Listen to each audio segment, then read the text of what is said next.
I think of your journey, and you've checked every box already. You've got the records, you've won a Tewaaraton, you've won a national title. Why aren't you satisfied? I think there's just another level to be hit. Northwestern Lacrosse, the standard in the women's game for the past 20 years.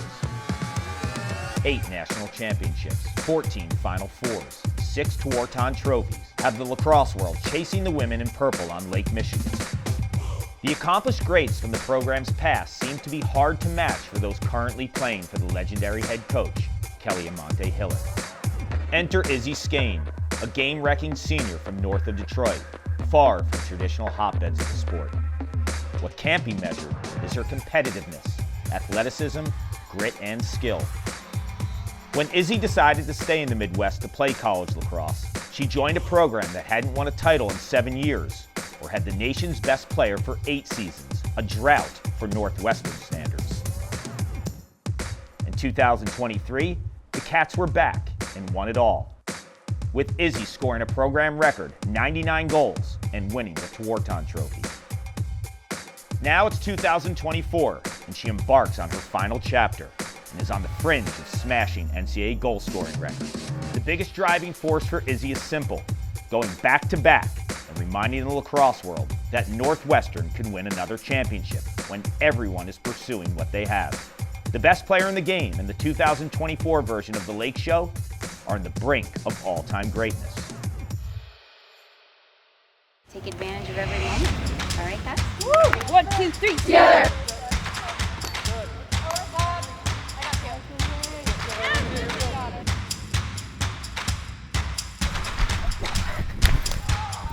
Yup.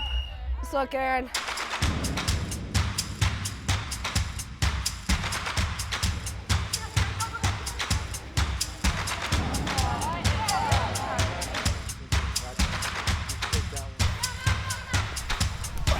Pass, Aaron.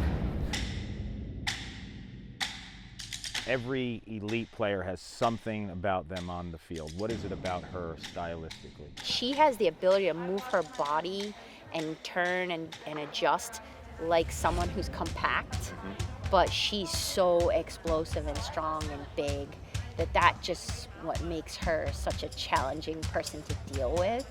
And then obviously, like, you know, you build in all the others around her, and it's just really dynamic.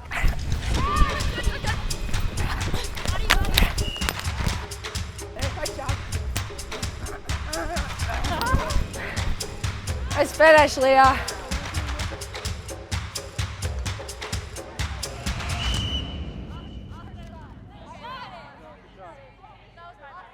When you fall in love with a game and you want to be great, you have to be exposed to a lot of different things. And when you're living in Michigan, you don't have those same things as an East Coast girl. So how did you become great at the sport? When I was younger, like just starting, I was like, by definition, like a lax rat, and I couldn't get enough of it. And I think coming from Michigan, you kind of got to figure it out a little bit on your own. And I'd go in my backyard every day and play for hours. I'd shovel out the snow. My brothers would help me, and we'd put the car lights out in the backyard and kind of all play together. And the more I played, the more I enjoyed kind of seeing the different parts of the game and being more creative. When you first arrived at Northwestern, you were actually playing defense. Like, what was that like for you as a person who's accustomed to scoring goals and being part of an offensive scheme to play defense? I had no idea what was in store when I came to school, and I got cut from the U.S. team, which was the fall before season started my freshman year, and I got cut by Kelly. So, wow. And Kelly's the coach here, obviously, so I was like, she's shoot. thinking. I was like, maybe. In my head, I was like, shoot, like, I don't really know where I stand in terms of her view as me as a player. And when I got the opportunity to even play defense, I was like, ooh, I'll take it. Like, that's awesome. Like, I think it was great that I got to start in that position, because that took away a lot of the overthinking, and it was more just like play hard. Eventually ended up back on the offensive end, which I love. Scoring goals is more fun. She's able to muscle her way inside, protection of the stick, and then look at that no angle.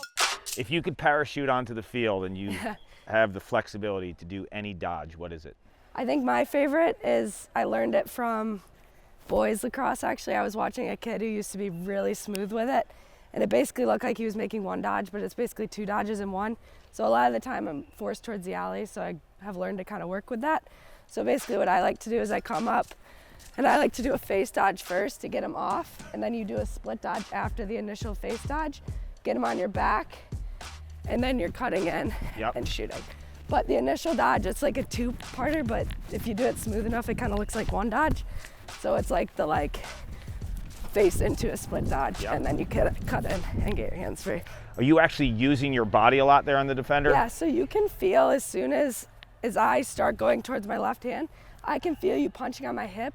As soon as that's the case, I'm basically cutting under and using that pressure against you so that you can't get in front of me. Use your elbow a little bit, right? Yeah, punch down. The chicken wing returns. Yeah.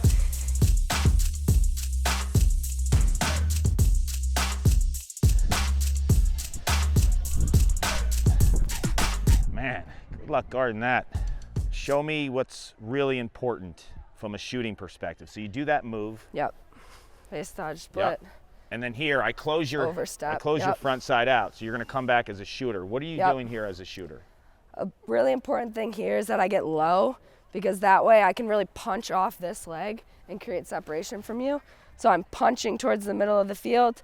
My hands are the only part of me that needs to be open. I don't actually need to physically get past you, but the more I can come here, get low, punch off, now my hands are open, and this is actually a pretty good shot for me.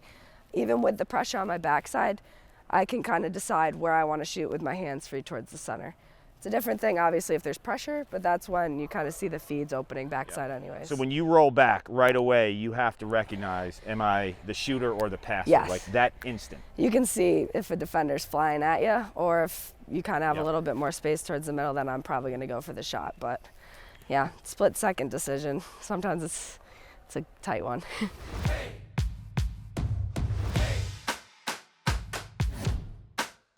You've become really effective as a time and room shooter, and there's deception involved. So let's do something where you're telling me where the ball's going, but I'm going to actually watch your body. So tell me where you want to shoot this ball. I'll go top, right. My hands and my eyes are going to be left side, if possible. Tilting my shoulders to the left side, getting my eyes over there, staring down the left pipe. So I want to see what it looks like from a goalie's perspective. Oh, gosh. Don't shoot on me. I'm not crazy. You want this corner. Yeah.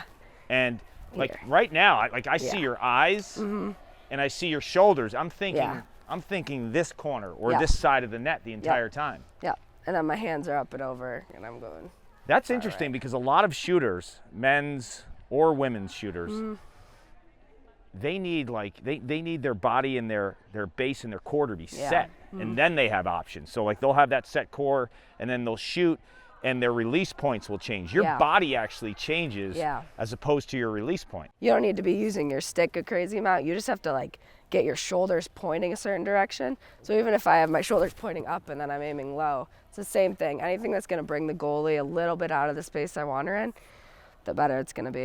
Both of her 2 goals have come from less than ideal angles. Great look here.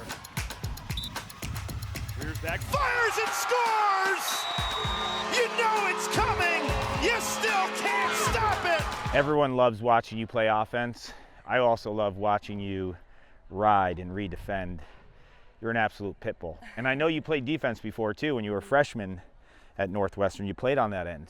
And you're a caused turnover machine. I think you had like 14 last year. When you're riding a defender, what are you doing? Yeah, I think a lot of it is you kind of push on their hips a little bit. I learned that from my brothers. But if you push on their hips, it kind of gets them to turn back.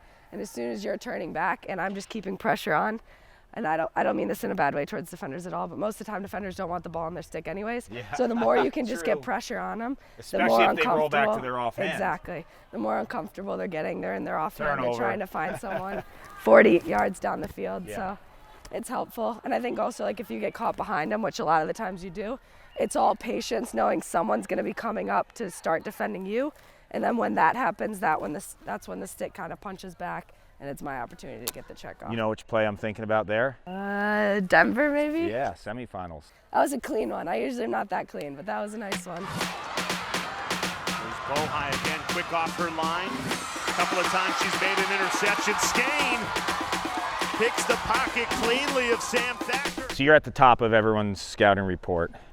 So you want to continue to show them something they haven't seen. Just won the Tewaaraton. What's new in your game in terms of your dodging or your creating? Being okay with a lot of pressure on me. I think obviously if there's going to be a lot of slides or a lot of eyes on me, we have a lot of girls on our team that can finish. So I think I'm just going to work a lot on handling pressure, kind of using the pressure to my advantage. The more girls that are paying attention to me means the more openings backside. So the more I can just get comfortable dodging with multiple people or a lot of pressure on my body and getting a feed off, I think the better it's going to be for the team as a whole. Kind of being okay with, I don't necessarily need to be the scorer if I can create offense. I think that's a good opportunity for the team.